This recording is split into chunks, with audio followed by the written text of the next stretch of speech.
Hello dear students, in this video let me discuss three problems. ಒಂದು main question ಅಲ್ಲಿ ಮೂರು ಪ್ರಾಬ್ಲಮ್ಸ್ಗಳನ್ನು ಕೊಟ್ಟಿದ್ದಾರೆ. ಮೇನ್ ಕ್ವಶನ್ ಏನು ಅಂತಂದ್ರೆ test the convergence of the following sequences whose nth term is given. So nth term ಕೊಟ್ಟಿದ್ದಾರೆ, ಅದರ convergence ನಾವಿಲ್ಲಿ ಟೆಸ್ಟ್ ಮಾಡಬೇಕು. ಅದರಲ್ಲಿ first question 1 plus minus 1 to the power of n. So convergence test ಮಾಡೋದ್ರ ಅರ್ಥ it is nothing but testing whether the sequence is convergent or divergent or oscillatory ಅಂತ. ಕನ್ವರ್ಜೆಂಟಾ ಡೈವರ್ಜೆಂಟಾ ಅಥವಾ ಆಸಿಲೇಟರಿನಾ ಅಂತ ನಾವೀಗ ಚೆಕ್ ಮಾಡೋದು. ಸೊ ಈ ಕ್ವಶನ್ಸ್ಗಳು ನಾನು ಪರ್ಟಿಕ್ಯುಲರ್ ಆಗಿ ಯಾಕೆ ಸೆಲೆಕ್ಟ್ ಮಾಡ್ಕೊಂಡಿದ್ದೀನಿ ಅಂತಂದರೆ, ಒಂದು ಅಬ್ಸರ್ವ್ ಮಾಡೋದು, ಪ್ರತಿ ಕ್ವಶನ್ ಅಲ್ಲಿ -1 to the power of some natural number ಇದೆ ಇಲ್ಲಿ. ಹಾಗಾಗಿ ಈ ರೀತಿ ಕ್ವಶನ್ ನಾನು ಸೆಲೆಕ್ಟ್ ಮಾಡ್ಕೊಂಡಿದ್ದೀನಿ. ಇದರಲ್ಲಿ ಏನು ವಿಶೇಷ ಅಂತಂದರೆ, -1 to the power of n ಅಂತ ಇದ್ರೆ ಇದು ಎರಡು ರೀತಿ ಬಿಹೇವ್ ಮಾಡ್ತದೆ. ಹೇಗೆ ಎರಡು ರೀತಿ ಅಂತಂದರೆ, when n is even then this value will be different, when n is odd the same value will be different. ಒಂದು ವೇಳೆ n ಏನಾದರೂ ಈವನ್ ನಂಬರ್ ಆಗಿತ್ತು ಅಂತಂದರೆ, ಸೇ ಫಾರ್ ಎಕ್ಸಾಂಪಲ್ 2m ಅಂತ ಅನ್ಕೊಳ್ರಿ, ಆಗ ಇದೇನಾಗ್ತದೆ ಅಂತಂದರೆ -1 to the power of 2m means base is a negative number but power is an even number. So power even number ಆಗಿತ್ತು ಅಂತಂದರೆ ಡಿನಾಮಿನೇಟರ್ ಅಲ್ಲ, ಬೇಸಲ್ಲಿ ವ್ಯಾಲ್ಯೂ ಏನಾದರೂ ಇರಲಿ, ಬಟ್ ಇಲ್ಲಿ ವ್ಯಾಲ್ಯೂ ಏನಿದೆ ಅಂತಂದರೆ 1 ಇದೆ. So 1 to the power of any number is 1, but -1 ಇದೆ ಅಂತಂದರೆ ಪವರಲ್ಲಿ ಈವನ್ ನಂಬರ್ ಇರೋದ್ರಿಂದ ಈ ನೆಗೆಟಿವ್ ವ್ಯಾಲ್ಯೂ ಏನಾಗ್ತದೆ ಅಂತಂದರೆ ಪಾಸಿಟಿವ್ ಆಗ್ತದೆ. ಸೊ ಪವರಲ್ಲಿ ಈವನ್ ನಂಬರ್ ಇದ್ದರೆ ವ್ಯಾಲ್ಯೂ ಪಾಸಿಟಿವ್ ಬರ್ತದೆ ಅಂತ. ಅದೇ ಒಂದು ವೇಳೆ ಆಡ್ ಆಗಿತ್ತು ಅಂತಂದರೆ, ಫಾರ್ ಎಕ್ಸಾಂಪಲ್ 2m ಪ್ಲಸ್ 1 ಅಂತ ಅನ್ಕೊಳ್ತೀನಿ ನಾನು, maybe 2m minus 1 also. -1 to the power of 2m plus 1 ಈ ರೀತಿ ಇತ್ತು ಅಂತಂದರೆ 1 ಇರೋದ್ರಿಂದ ಇಲ್ಲಿ ಈವನ್ ನಂಬರು ಆಡ್ ನಂಬರು ನಮಗೆ ಪ್ರಾಬ್ಲಮ್ ಆಗಲ್ಲ, numerical value it will be 1. But sign ಏನಾಗುತ್ತೆ ಅಂತಂದರೆ ಇಲ್ಲಿ ನೆಗೆಟಿವ್ ಇದೆ ಬೇಸಲ್ಲಿ, ಪವರಲ್ಲಿ ಆಡ್ ನಂಬರ್ ಇದೆ, ಹಾಗಾಗಿ ಇಟ್ ವಿಲ್ ಬಿ -1. ಅಂದರೆ ಇಲ್ಲಿ ಎರಡು ರೀತಿ ಬಿಹೇವ್ ಮಾಡ್ತದೆ -1 ಅನ್ನೋದು. ಈವನ್ ಆಗಿದ್ದಾಗ ಪಾಸಿಟಿವ್ 1 ಬಂದರೆ, ಆಡ್ ಆಗಿತ್ತು ಅಂತಂದರೆ ನೆಗೆಟಿವ್ 1 ಬರುತ್ತೆ. ಇದೇ ನಮಗಿಲ್ಲಿ ಒಂದು ಪ್ಲಸ್ ಪಾಯಿಂಟ್. ಸೊ ಇದನ್ನು ನಾವು ಒಂದು ರೀತಿ ಕ್ಲೂ ಆಗಿ ಇಲ್ಲಿ ಟ್ರೀಟ್ ಮಾಡ್ಬೋದು. ಏನಂದರೆ -1 to the power of some natural number ಇತ್ತು ಅಂತಂದರೆ better to divide that sequence into 2 parts. ಅಂದರೆ even number of terms, even terms ಏನಿರ್ತಾವಲ್ಲ, ಈವನ್ ಟರ್ಮ್ಸ್ ಅಂತಂದರೆ x2, x4, x6, x8 ಈ ರೀತಿ ಇರೋಂಥ ಟರ್ಮ್ಸ್ಗಳು even terms. Second term, fourth term, sixth term, 8th term, 10th term, 12th term, ಇವೆಲ್ಲ even terms ಅಂತ treat ಮಾಡಿದರೆ, ಈ ಟರ್ಮ್ಸ್ಗಳೆಲ್ಲನೂ ಯಾವ ಕಡೆ ಹೋಗ್ತವೆ ಅಂತ ಚೆಕ್ ಮಾಡೋದು ಒಂದು. ಆದರೆ ಅದೇ ರೀತಿ ಆ ಟರ್ಮ್ಸ್ಗಳನ್ನ ಚೆಕ್ ಮಾಡೋದು, first term, third term, 5th term, 7th term ಈ ರೀತಿ ಇರೋಂಥ ಆಡ್ ಟರ್ಮ್ಸ್ಗಳು x1, x3, x5, x7, x9 and so on. So ಈ ಎರಡು ಟರ್ಮ್ಗಳು ಕಂಬೈನ್ ಆಗಿನೇ ನಮಗೆ ಏನು ಸಿಗುತ್ತೆ ಅಂದರೆ ಸೀಕ್ವೆನ್ಸ್ ಸಿಗುತ್ತೆ. ಸೊ ಈವನ್ ಟರ್ಮ್ಸು ಮತ್ತು ಆಡ್ ಟರ್ಮ್ಸು ಇವೆರಡು ಟರ್ಮ್ಸ್ಗಳು ಕಂಬೈನ್ ಆಗಿ ನಮಗೆ ಆಕ್ಚುಯಲ್ ಸೀಕ್ವೆನ್ಸ್ ಸಿಗೋದ್ರಿಂದ ಈವನ್ ಟರ್ಮ್ಸು ಮತ್ತು ಆಡ್ ಟರ್ಮ್ಸು ಎರಡೂ ಒಂದೇ ಒಂದು ವ್ಯಾಲ್ಯೂ ಕಡೆ ಮೂವ್ ಆಗ್ತಾ ಇತ್ತು ಅಂತಂದರೆ V can say that the sequence is convergent. Otherwise ನಾವು ನೆಕ್ಸ್ಟ್ ರಿಸಲ್ಟ್ಗಳು ಏನು ಬರುತ್ತೆ ಅದರ ಮೇಲೆ ಡಿಪೆಂಡ್ ಆಗ್ತದೆ. ನಾವು ಡೈವರ್ಜೆಂಟ್ ಅಂತ ಹೇಳೋಕ್ಕಾಗಲ್ಲ, ಆಸಿಲೇಟರ್ ಅಂತ ಹೇಳೋಕ್ಕಾಗಲ್ಲ, ಜಸ್ಟ್ ಕನ್ವರ್ಜೆಂಟ್ ಅಲ್ಲ ಅಂತ ಮಾತ್ರ ಹೇಳ್ಬೋದು, ಒಂದೇ ವ್ಯಾಲ್ಯೂ ಕಡೆ ಕನ್ವರ್ಜ್ ಆಗಲಿಲ್ಲ ಅಂತಂದ್ರೆ.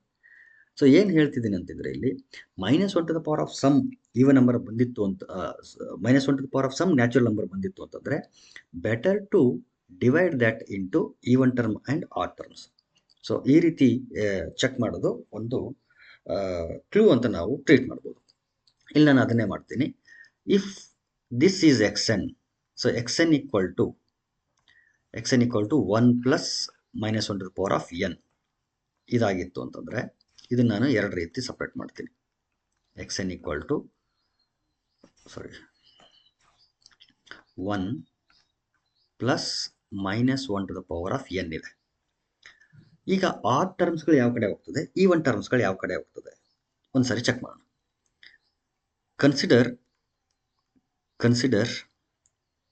x to n ಅಂದರೆ even number of terms. x2 even terms ಇದೆಯಲ್ಲ ಅದು x2, x4, x6 ಈ ಟರ್ಮ್ಸ್ಗಳು ಯಾವ ಕಡೆ ಹೋಗ್ತದೆ ಅಂತ. ಸೊ ಎಕ್ಸ್ ಟು ಎನ್ ಏನಾಗ್ತದೆ, -1 to the power of 2n ಆಗುತ್ತೆ.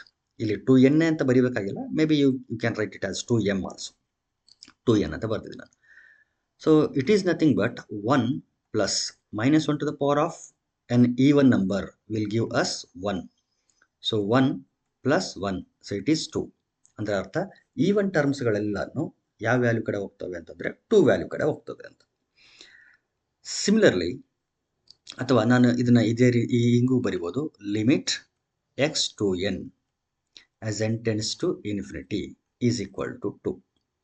ಸೊ ಈವನ್ ಟರ್ಮ್ಸ್ಗಳು 2 ಅನ್ನೋ ವ್ಯಾಲ್ಯೂ ಕಡೆ ಮೂವ್ ಆಗ್ತಾ ಇದೆ ಅಂತ. ಅದೇ ರೀತಿ again consider odd terms. Odd terms ಯಾವುದು, x to n plus 1, x to n plus 1 or 2n minus 1. 2n plus 1 ಆದ್ರೆ ತಗೊಳ್ರಿ ಅಥವಾ 2n minus 1 ಆದ್ರೆ ತಗೊಳ್ರಿ. ಫಸ್ಟ್ ಟರ್ಮಿಂದನೇ ನಾವು ಕನ್ಸಿಡರ್ ಮಾಡಬೇಕು ಅಂತಂದರೆ better 2n minus 1 ತಗೊಂಡ್ಬಿಡಿ. 2n minus 1, ಯಾಕಂದರೆ ಆಡ್ ಟರ್ಮ್ಸ್ ಅಂದರೆ ಎಲ್ಲರೂ ಬರಬೇಕಲ್ಲ. ಸಪೋಸ್ n equal to 1 ಹಾಕಿದರೆ 2 minus 1 1 ಆಗ್ತದೆ. Yes, 2n minus 1. ಆವಾಗ ಏನಾಗ್ತದೆ ಇಲ್ಲಿ 1 plus -1 to the power of 2n minus 1. So it is equal to 1 plus -1 to the power of some odd number ಅಂತಂದರೆ ವ್ಯಾಲ್ಯೂ ಏನು ಬರುತ್ತೆ, -1 ಬರುತ್ತೆ. So it is equal to 1 plus into -1. So 1 minus 1 it is 0. ಇದರ ಅರ್ಥ ಏನು, limit X to N minus 1 as N tends to infinity is equal to 0 ಅಂತ. So even ಟರ್ಮ್ಸ್ಗಳೆಲ್ಲನೂ 2 ಅನ್ನೋ value ಕಡೆ ಹೋಗ್ತಾ ಇದ್ರೆ, ಆ ಟರ್ಮ್ಸ್ಗಳು ಯಾವ ವ್ಯಾಲ್ಯೂ ಕಡೆ ಹೋಗ್ತಾ ಇದೆ ಅಂತಂದರೆ 0 ಅನ್ನೋ ವ್ಯಾಲ್ಯೂ ಕಡೆ ಹೋಗ್ತಾ ಇದೆ ಅಂತ.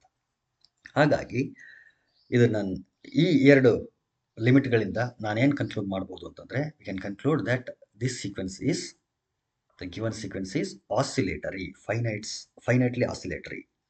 The sequence is oscillatory and oscillates finitely between 0 and 2. Oscillates finitely between 0 and 2. ಇವೆರಡರ ನಡುವೆ ಏನಾಗ್ತದೆ ಅಂತಂದರೆ ಆಸಿಲೇಟ್ ಮಾಡ್ತದೆ ಅಂತ. ನೋಡಿ 2n minus 1 ತಗೊಳ್ಬೇಕಂತ ಏನಿಲ್ಲ, 2n plus 1 ತಗೊಂಡು ಕೂಡ ಆಗ್ತದೆ. ಒಂದು ಟರ್ಮ್ ನಾವು ಏನು ಮಾಡ್ತಿದ್ವಿ ಅಂತ ಅರ್ಥ, ಬಿಟ್ಟಿದ್ದೀವಿ ಅಂತ ಅರ್ಥ. ನಾನು ಆಲ್ರೆಡಿ ಪ್ರೂವ್ ಮಾಡಿದ್ದೀನಿ, ಫೈನೈಟ್ ನಂಬರ್ ಆಫ್ ಟರ್ಮ್ಸ್ನ ನಾವು ಎಕ್ಸ್ಕ್ಲೂಡ್ ಮಾಡಿದ್ರು ಕೂಡ ಸ್ಟಾರ್ಟಿಂಗಿಂದ nature of the sequence will not alter ಅಂತ ಪ್ರೂವ್ ಮಾಡಿದ್ವಿ. ಹಾಗಾಗಿ ಇಲ್ಲಿ 2n plus 1 ತಗೊಂಡ್ರೆ ಫಸ್ಟ್ ಟರ್ಮ್ನ ಬಿಟ್ಟಿದ್ದೀವಿ ಅಂತ ಅರ್ಥ ಅಷ್ಟೇ.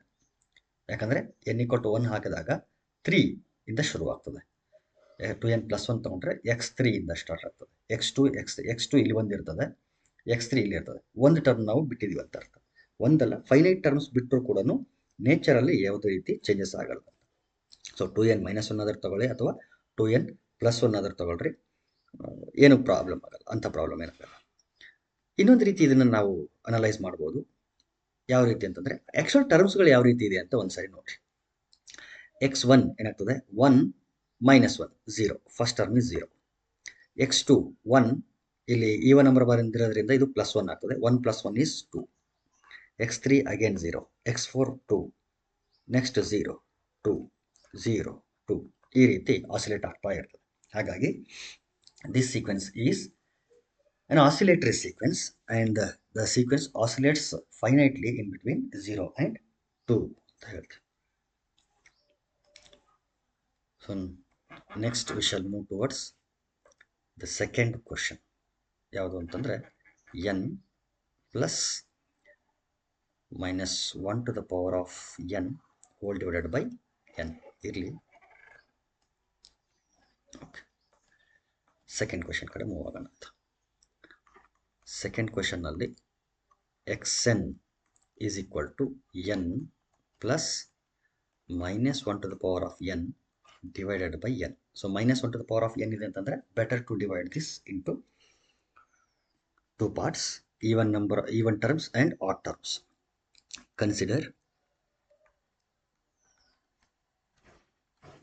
Consider x to n so ಏನಾಗುತ್ತೆ ಇಲ್ಲಿ, this will be 2n plus minus 1 to the power of 2n divided by 2n. So it will be equal to 2n minus 1 to the power of 2n. So it is even number. Minus 1 to the power of some even number. Some even number ಅಂತಂದ್ರೆ it will be plus 1. It will be plus 1 divided by 2n. So ಈ 2n ಅನ್ನು ನಾನೇನು ಮಾಡ್ತೀನಿ, separate ಮಾಡಿಬಿಡ್ತೀನಿ, ಎರಡು ಟರ್ಮ್ಸ್ಗಳಿಗೆ separate ಮಾಡ್ತೀನಿ. So 2n divided by 2n plus 1 divided by 2n. ನಿಮ್ಗೆ ಗೊತ್ತಿರ್ಬೋದು ಈ ರೀತಿ ನಾವು ಸಪ್ರೇಟ್ ಮಾಡ್ಬೋದು ಅಂತ. ಸೊ 2n ಕ್ಯಾನ್ಸಲ್ ಆದರೆ we get 1 plus 1 by 2n. This is x to n. Now take limit on both sides. Limit x to n as n tends to infinity. So it is equal to limit of 1 plus 1 by 2n as n tends to infinity. So it is equal to, as n tends to infinity, 1 by n tends to 0. So 1 by 2 into 1 by n, this whole value tends to 0. 0 plus 1 ಅಂತಂದರೆ 1 ಆಯಿತು. So even ಟರ್ಮ್ಸ್ಗಳೆಲ್ಲನೂ ಯಾವ value ಕಡೆ ಹೋಗ್ತಾ ಇದೆ ಅಂತಂದರೆ 1 ಅನ್ನೋ value ಕಡೆ ಹೋಗ್ತಾ ಇದೆ ಅಂತ. Again consider the odd terms. Again consider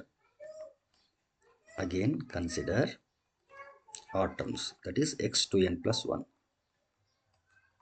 or minus 1, doesn't matter.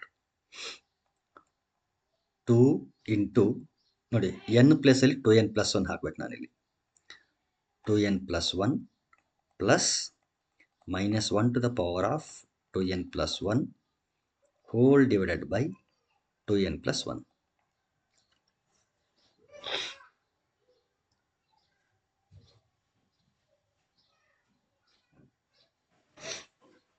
Again it is equal to 2n plus 1 minus 1 to the power of some odd natural number. So it will be equal to minus 1 divided by 2n plus 1.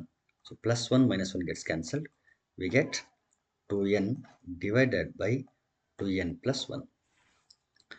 ಅಂದರೆ add ಟರ್ಮ್ಸ್ಗಳು ಈ ರೀತಿ ಬಂತು. x to n plus 1 is equal to 2n divided by 2n plus 1 ಅಂತ ಬಂತು. Now take limit on both sides.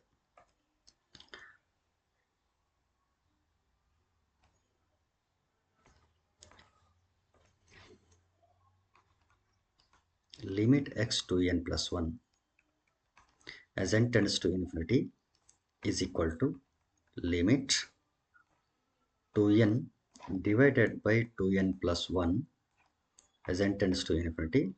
It is equal to limit 2n divided by, denominator ಇಂದ n common ತೆಗೆದುಬಿಡ್ತೀನಿ ನಾನು. We get 2 plus 1 by n. n gets cancelled. n tends to infinity.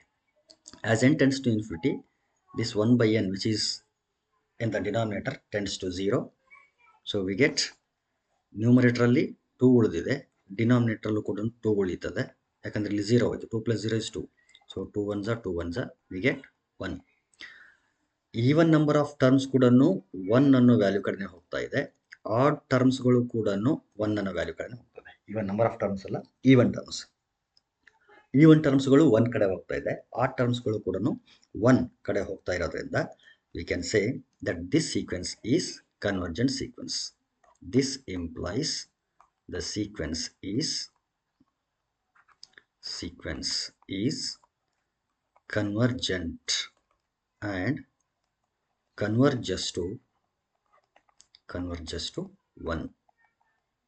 So 1 ಅನ್ನೋ ಒಂದು value ಕಡೆ converge ಆಗ್ತದೆ ಅಂತ conclude ಮಾಡ್ಬೋದು. So this is the solution for the second question.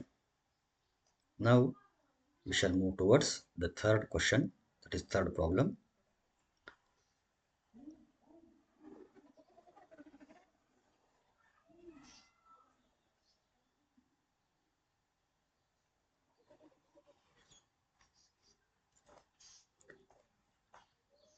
Third question ಏನಿದೆ ಅಂತಂದರೆ, ಇಲ್ಲಿ ನೀವು ವ್ಯಾಲ್ಯೂಸ್ಗಳನ್ನ ಹಾಕಿ ಚೆಕ್ ಮಾಡ್ಬೋದು. ಆ್ಯಕ್ಚುಲಿ 1 ಕಡೆ ಮೂವ್ ಆಗ್ತಾ ಇರ್ತವೆ. ಇದನ್ನು ಇನ್ನೂ ಒಂದು ರೀತಿ ನಾವು ಅನಲೈಸ್ ಮಾಡೋದಾದರೆ, n plus minus 1 to the power of n whole divide by n ಇದೆ. ಸೊ ಸಪ್ರೇಟ್ ಮಾಡಿದರೆ n ಬೈ n ಅಂದರೆ ಡಿನಾಮಿನೇಟರ್ನ n ಗೆ ಮತ್ತು minus 1 to the power of n ಅದಕ್ಕೆ ಸಪ್ರೇಟ್ ಮಾಡಿದರೆ ಈ ರೀತಿ ಆಗ್ತದೆ. n by n plus minus 1 to the power of n by n ಅಂತ ಆಗ್ತದೆ. n ಕ್ಯಾನ್ಸಲ್ ಆದರೆ 1 plus minus 1 to the power of n by n ಆಗ್ತದೆ. ಇಲ್ಲಿನೂ ನಾವು ಈವನ್ ಟರ್ಮ್ಸು ಆಡ್ ಟರ್ಮ್ಸ್ ಅಂತ ನಾವು ಮಾಡ್ಕೊಂಡ್ರೆ X to N even terms ಬಂದಾಗ ಈ minus 1 to the power of N ಆಗ್ತದೆ ಅಂದರೆ ಪ್ಲಸ್ 1 ಆಗ್ತದೆ. 1 ಪ್ಲಸ್ 1 ಬೈ 2n ಆಗ್ತದೆ. ಆಡ್ ಟರ್ಮ್ಸ್ ಬಂದಾಗ 2n ಪ್ಲಸ್ 1 ಈಕ್ವಲ್ ಟು 1. ಇದು ಮೈನಸ್ 1 ಬೈ n ಆಗ್ತದೆ. So as n tends to infinity this 1 by 2n tends to 0. As n tends to infinity this 1 by n tends to 0.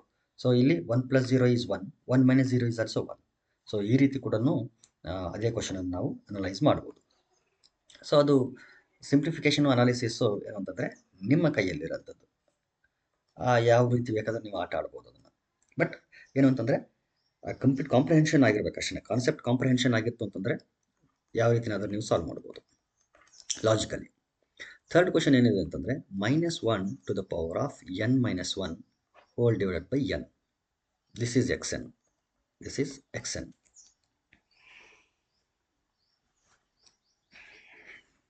ಇದನ್ನು ಕೂಡ ನೋಡೋಣ. ನೋಡಿ ಕೂಡಲೇ ಗೊತ್ತಾಗ್ತದೆ, ಯಾಕಂದರೆ ಆಲ್ರೆಡಿ ನಾನು ಇದು ಸೆಕೆಂಡ್ ಡಿಸ್ಕಸ್ ಮಾಡುವಾಗ ಏನು ಬಂದಿತ್ತಲ್ಲ ಅದೇ ರೀತಿಯೇ ಇರೋಂಥದ್ದು ಇದು. Okay, consider even term x to N. Even terms consider ಮಾಡಿದರೆ minus 1 to the power of 2n minus 1 divided by 2n. So it is equal to 2n minus 1 ಅಂತಂದರೆ ಆಡ್ ನಂಬರ್ ಆಗಿಬಿಡ್ತಿತ್ತು. Odd number ಪವರಲ್ಲಿದೆ, ಬೇಸಲ್ಲಿ minus 1 ಇದೆ. So minus 1 power some odd number will give us minus 1 divided by 2n. Now if you take the limit x to n as n tends to infinity is equal to limit minus 1 divided by 2n as n tends to infinity. So n tends to infinity ಆದಂಗೆಲ್ಲ 1 by n, this tends to 0. So minus 1 by 2 multiplication ಅಲ್ಲಿ ಇದ್ರೂ ಕೂಡ it will not makes lot of difference. So it will be equal to 0. Again consider odd terms. Again consider odd terms, that is x 2n plus 1 or you can take 2n minus 1 ಅಂತ ವ್ಯತ್ಯಾಸ ಆಗೋದಿಲ್ಲ. Now we get minus 1 to the power of n plus ಅಲ್ಲಿ 2n plus 1 ಹಾಕಬೇಕು. 2n plus 1 minus 1 ಒಂದಿದೆ, minus 1 divided by 2n plus 1.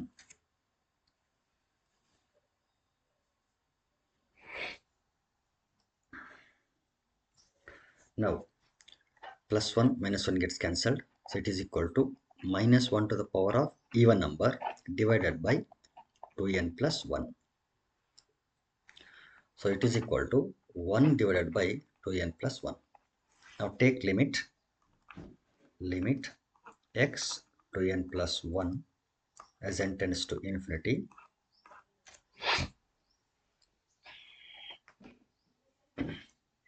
it is equal to limit 1 by 2n plus 1 as n tends to infinity. So ಏನಾಗ್ತದೆ ಇಲ್ಲಿ n large value ಆದಂಗಿಲ್ಲನು ಅದಕ್ಕೆ 2 ಇಂದ multiply ಮಾಡ್ತೀವಿ, ಅದಕ್ಕೆ 1 add ಮಾಡ್ತೀವಿ, still it is a larger number. ಅದರ ಅರ್ಥ denominator will get a larger quantity. So ಇದು ಡಿನಾಮಿನೇಟರ್ ಲಾರ್ಜರ್ ಕ್ವಾಂಟಿಟಿ ಆದಂಗೆಲ್ಲನು ಹೋಲ್ ವ್ಯಾಲ್ಯೂ ಏನಾಗ್ತದೆ ಅಂತಂದರೆ ಸ್ಮಾಲರ್ ವ್ಯಾಲ್ಯೂ ಆಗ್ತಾ ಹೋಗ್ತದೆ. ಹಾಗಾಗಿ as n tends to infinity this whole value tends to 0. So it is equal to 0. So even ಟರ್ಮ್ಸ್ಗಳು ಕೂಡ 0 ಹೋಗ್ತಾ ಇದೆ, ಆಡ್ ಟರ್ಮ್ಸ್ಗಳು ಕೂಡ 0 ಕಡೆನೇ ಹೋಗ್ತಾ ಇದೆ. ದಿಸ್ ಇಂಪ್ಲೈಸ್ ಅಥವಾ ನಾವು ಈ ರೀತಿನೂ ಬರೀಬೋದು, limit X to n equal to 0, limit X to n plus 1 also equal to 0. So ಎರಡೂ ಈಕ್ವಲ್ ಟು 0 ಬರ್ತಾ ಇರೋದ್ರಿಂದ we can say that the sequence is convergent. This implies the sequence is convergent and converges to converges to 0. So ಇದರಿಂದ ಏನು ಗೊತ್ತಾಯಿತು ಅಂತಂದರೆ first sequence is oscillatory sequence, it oscillates finitely between 0 and 2. Second and third sequences R convergent sequences ಅಂತ.